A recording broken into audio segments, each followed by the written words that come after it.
So this is the MS362. What we'll do is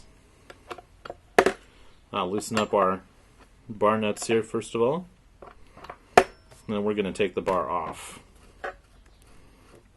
And when you're doing this kind of work, you may as well get in here with some paper towel and maybe your screwdriver.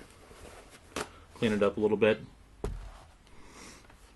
You can take your scrunch, just kind of scrape things out. It always gets this goo in here.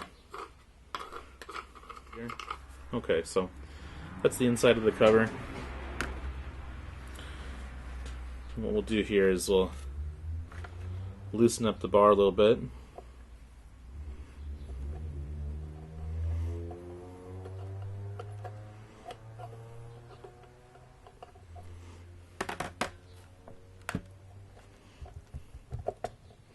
I'll take that off.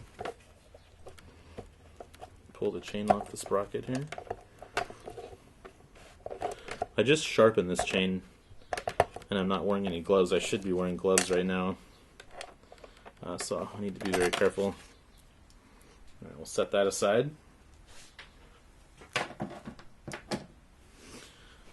And I just want to clean up inside the saw here just a little bit. You can see in the power head here, kind of the same situation. Just wipe out any of this oily sawdust. And you can get in here with your little tuning driver or your scrunch and clean that up. You want to try to keep the area between the clutch housing here and the case a little bit cleaner. It's going to get dirty. There's no way to avoid that, of course, but you know, you're cutting wood with oil going all over the place. Hopefully that's the idea. The oil, anyway. Okay. So if you look on the assembly here, the oil comes out of this hole here.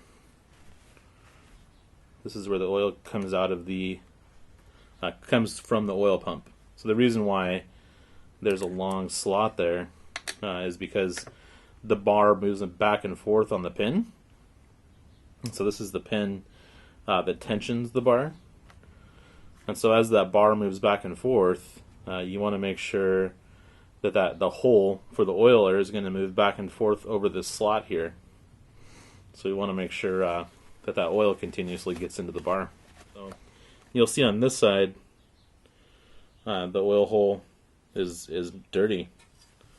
If you can see it here, the oil hole is plugged up. So what you can do is you can just come in here with your tools or your punches or whatever you have and blow it out with some compressed air maybe. Just to make sure you get that nice and cleaned out. Alright, so we're going to use this tool. This is a tool that you use to clean out the groove in the bar. It's obviously pretty simple to use. Just kind of pull it through. And that's going to pull out any gunk that's in there. You'd be surprised how much gunk and sawdust and oil, that kind of thing, can build up in there. You'll see as we pull it out the end, a fair amount's coming out.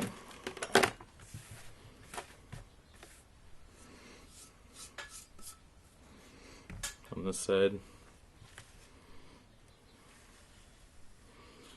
I'll try to get a little better shot. There you can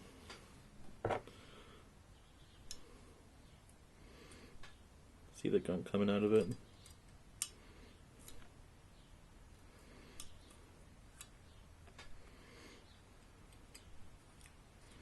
Okay, that's good.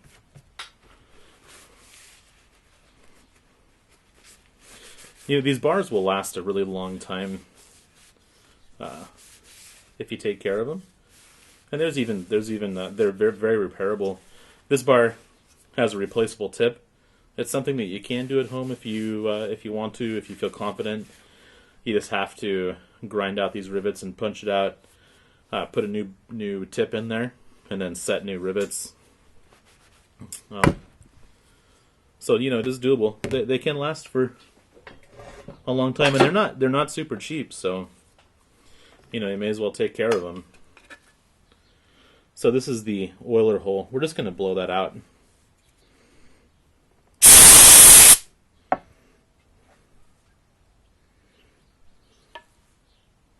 So now I can look down the groove here, and I can actually see that the oiler hole is clear. And we'll do the same to the other one here. It's a little more plugged up.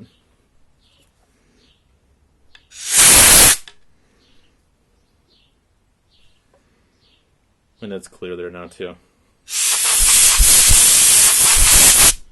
Just a regular fine point Sharpie with me in my toolkit.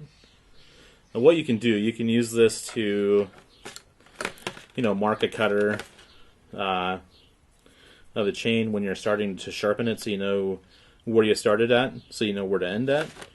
Or in the case kind of what we're doing today, I marked on the bar which side of the bar was up.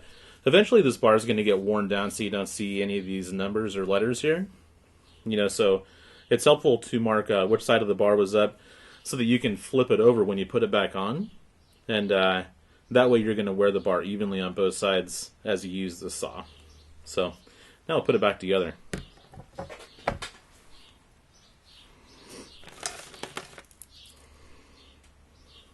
We're going to want to mount the chain on the saw first. Remember, the bottom of the chain is the pulling chain.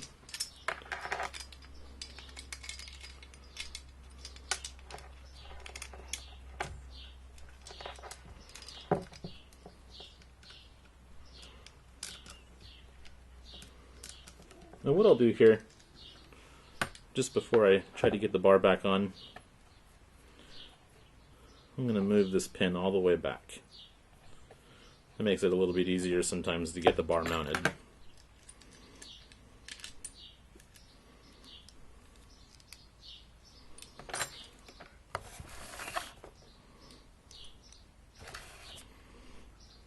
Okay, so our chain is on the bar.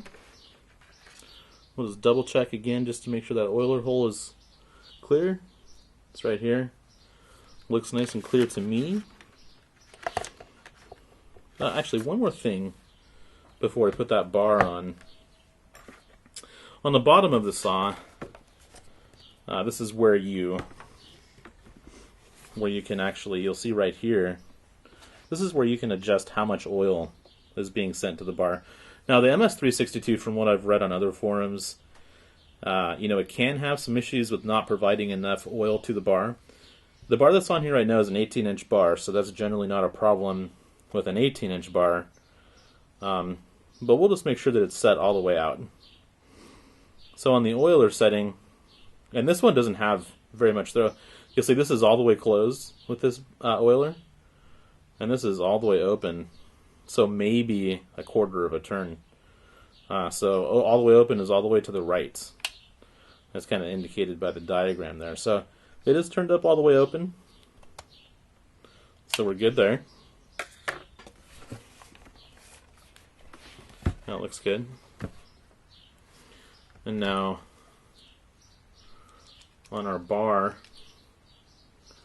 our little arrow here was telling us that this side was up last time, so we're going to put that side down this time, and that way we'll wear the bar a little more evenly. So we'll slide the bar over the bar lugs there and get lined up with that tensioner pin. So we'll put our cover back on before we tension it up. Whenever you're tensioning a chainsaw chain, you always want to make sure that you lift up on the tip of the bar before you get that last setting in there.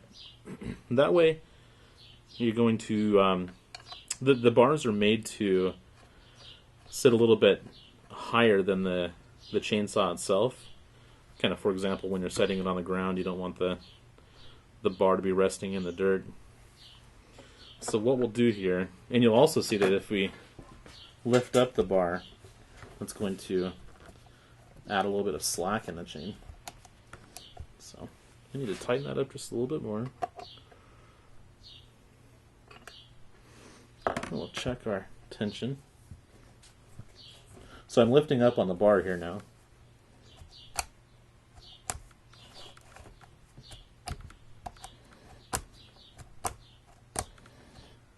So maybe a little bit too tight. So we'll loosen it just a tad bit. And lift up on the bar again. Now with the tension on these chains, that's a little bit too loose.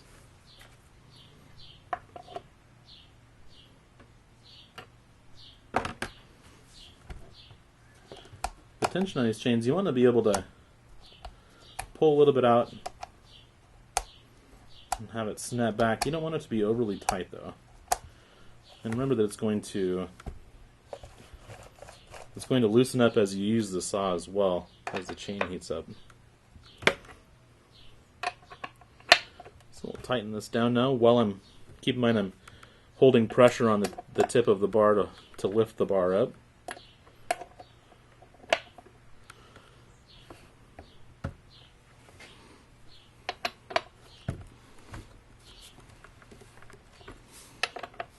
We'll tighten these up. And that's that. You can see, it's not too hard to move the chain there.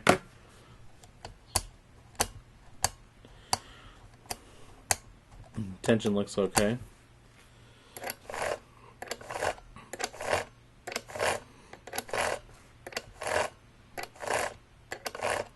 I'm happy with that. Now, keep in mind, like I mentioned, these teeth, I had just sharpened these teeth. You want to wear gloves usually when you're working with this stuff, because these will cut you with the quickness, so keep that in mind.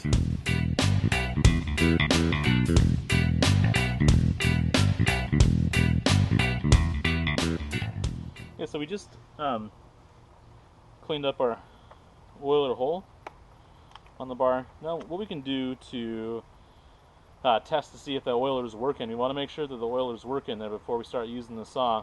We're going to start the saw up here, and then we're going to run the tip of the saw right by a nice piece of light wood, and we'll see, we should see the oil spatter onto that wood as we go. So let's get it fired up.